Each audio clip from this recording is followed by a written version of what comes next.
പാചകവാതക ക്ഷാമം സംസ്ഥാനത്ത് രൂക്ഷമാവുകയാണ്. ഓരോ ദിവസവും പാചകവാതം കിട്ടാനില്ലാത്ത അവസ്ഥയിലേക്ക് വരുന്നു. അതിൽ കൂടുതലും ഈ കൊമേഴ്സ്യൽ വാണിജ്യ ഉപയോഗത്തിനുള്ള പാചകവാതകമാണ് ലഭിക്കാൻ ഏറ്റവും പ്രയാസം. അത് പലയിടത്തും ഇപ്പോൾ വിതരണം നിർത്തിവച്ചിരിക്കുന്നു. പല ഹോട്ടലുകളും പൂട്ടുന്നു, പല തട്ടുകടകളും തുറക്കാൻ കഴിയാത്ത അവസ്ഥയുണ്ട്. ഇപ്പോൾ ഞാനുള്ളത് തലസ്ഥാനത്തൊരു പ്രധാനപ്പെട്ട ഹോട്ടലിലാണ്. ഇവിടെ ബിരിയാണിയാണ് ഇവിടുത്തെ പ്രധാന വിഭവം. ഇപ്പോൾ അടുപ്പ് കൂട്ടി ബിരിയാണി ഉണ്ടാക്കുകയാണ്. നമ്മളിത് സാധാരണഗതിയിൽ ഈ വിറകടുപ്പിലുള്ള ആഹാരം എന്ന് പറഞ്ഞ് പലരും ക്യാമ്പയിൻ ചെയ്യുന്നത് പോലെ ഉള്ളതല്ല. ഇത് മറ്റു വഴിയില്ലാതെ കടയുടമ അടുപ്പ് കൂട്ടി പുറത്ത് ബിരിയാണി ഉണ്ടാക്കുകയാണ്. ഹോട്ടലിന്റെ പുറത്ത് അവരുടെ പാർക്കിംഗ് ഏരിയയിൽ വിറകടുപ്പിൽ ബിരിയാണി തയ്യാറാക്കുകയാണ്. അത്രയധികം ക്ഷാമം ഇവിടെ ഈ പാചകവാതകത്തിലുണ്ട്. പാചകവാതക സിലിണ്ടറുകൾ കിട്ടാതെ പോകുന്നു. പഴമയിലേക്ക് മലയാളി തിരിച്ചു പോകുന്നു എന്ന് വേണമെങ്കിൽ ഈ ഒരു സാഹചര്യത്തിൽ പറയാം. വിറകുകൾ നേരത്തെ വിറക് വാങ്ങാനൊക്കെ പോകുന്ന ആളുകൾ നമുക്ക് എപ്പോഴും കാണാമായിരുന്നു. അത്തരത്തിലുള്ള വിറകുകൾ അടുപ്പുകൾ പൂർണ്ണമായും ഇല്ലാതാകുന്ന ഒരു സാഹചര്യം. നാട്ടിൻപുറങ്ങളിൽ ഗ്രാമീണ പ്രദേശങ്ങളിൽ ചിലയിടത്ത് മാത്രം ഈ ഇത്തരം വിറകുകൾ നമുക്ക് കാണാൻ കഴിയുന്നത്. പക്ഷേ ഇപ്പോൾ വീണ്ടും അതിലേക്ക് മലയാളി തിരിച്ചു പോവുകയാണ്. ഈ ഇത്തരം വിറകുകൾ ഉപയോഗിച്ചുകൊണ്ട് ആഹാരം പാകം ചെയ്യുന്ന അവസ്ഥയിലേക്ക് വീണ്ടും എത്തുന്നു. പശ്ചിമേഷ്യയിലെ യുദ്ധ സാഹചര്യം തന്നെയാണ് അത്തരം ഒരു കാര്യത്തിലേക്ക് മലയാളിയെ കൊണ്ടുചെന്ന് എത്തിച്ചിരിക്കുന്നത്. ഏതായാലും വരും ദിവസങ്ങളിൽ പ്രതിസന്ധി വീണ്ടും രൂക്ഷമാകുമെന്നാണ് മനസ്സിലാകുന്നത്. അങ്ങനെയെങ്കിൽ ഇത്തരം സാധനങ്ങൾ വീണ്ടും ഉണ്ടാകും. ഇപ്പോൾ ബിരിയാണിയും മറ്റ് ഇറച്ചിയും ഒക്കെ ഉണ്ടാക്കേണ്ടത് ഇത്തരം അടുപ്പുകൾ, 2 അടുപ്പുകൾ ഇവിടെ പുറത്ത് വിറകടുപ്പ് ഉപയോഗിച്ച് തയ്യാറാക്കിയിട്ടുണ്ട്. അവിടെയാണ് ഇത്തരം ബിരിയാണി ഉണ്ടാക്കുന്നത്. ഇത് ഒരുപക്ഷെ ഇനി വരുന്ന ദിവസങ്ങളിൽ ഈ ക്ഷാമം ഇതേപടി തുടർന്നാൽ കൂടുതൽ ഇത്തരം കാഴ്ചകൾ നമുക്ക് കാണേണ്ടി വരും. ഇവിടെ ഈ കടയുടെ ഉടമ നമ്മോടൊപ്പം ചേരുന്നുണ്ട്. എന്താണ് ഈ ഇങ്ങനെ ഒരു തീരുമാനത്തിലേക്ക് പോകാനുള്ള കാരണം? വിറകടുപ്പ് കാരണം എന്ന് പറഞ്ഞു കഴിഞ്ഞാൽ ഞങ്ങൾക്ക് ഒന്നാമതായിട്ട് സ്റ്റാഫ് ഹിന്ദിക്കാരാണ് സ്റ്റാഫ്.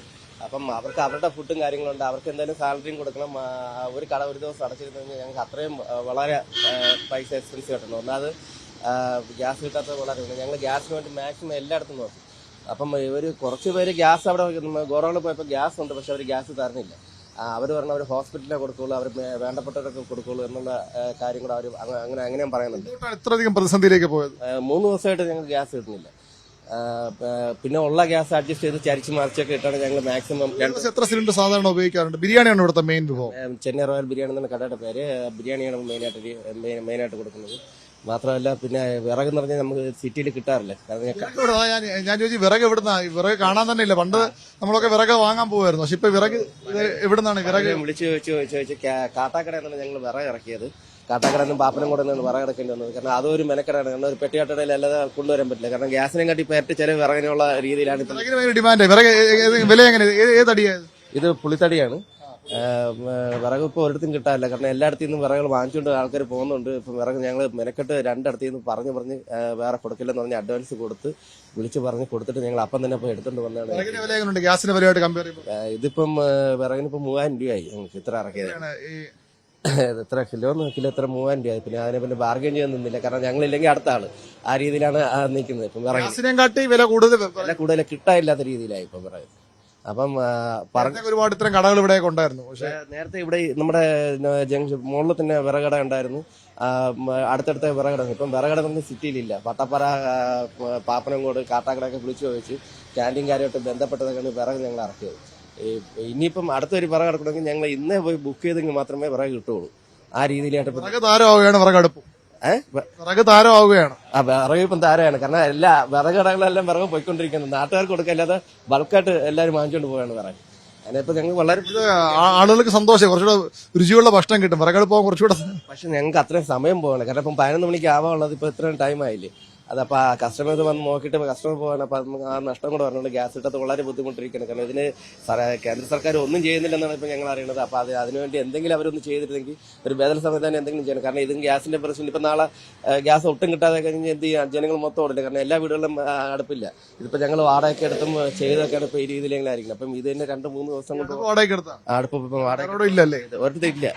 അപ്പോൾ ഇനിയിപ്പോൾ ഇതിന്റെ മോഡൽ കാണിച്ച് നാളെ ഇത് ചെയ്യാൻ വേണ്ടിയിരിക്കുകയാണ്.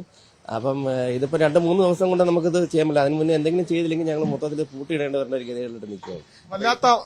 ഈ ഹിന്ദി സ്റ്റാഫുകളെ വേറെ അടുത്തോട്ട് മാറ്റി താമസിപ്പിക്കാൻ പറ്റില്ല. അവര് പിന്നെ അവരുടെ ചെലവ് ഞങ്ങളെ മെനക്കെട്ട് നമ്മൾ നോക്കേണ്ടി വരും. അങ്ങനെ വളരെ ബുദ്ധിമുട്ടിരിക്കുകയാണ്. വല്ലാത്ത ബുദ്ധിമുട്ടാണ്, വല്ലാത്ത സാഹചര്യമാണ്. ഗ്യാസ് കിട്ടാനില്ല. കട പൂട്ടിയിടാൻ കഴിയില്ല. കാരണം കട പൂട്ടിയിട്ടാൽ ഈ സ്റ്റാഫ് അടക്കമുള്ളവർ അവർ തിരിച്ചു പോകും.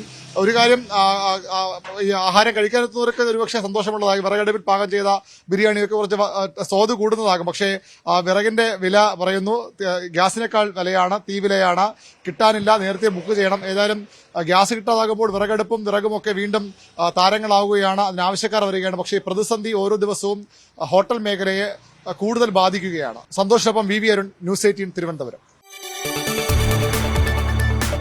കൂടുതൽ വാർത്തകൾക്ക് news 18 Keralam YouTube channel subscribe ചെയ്യുക.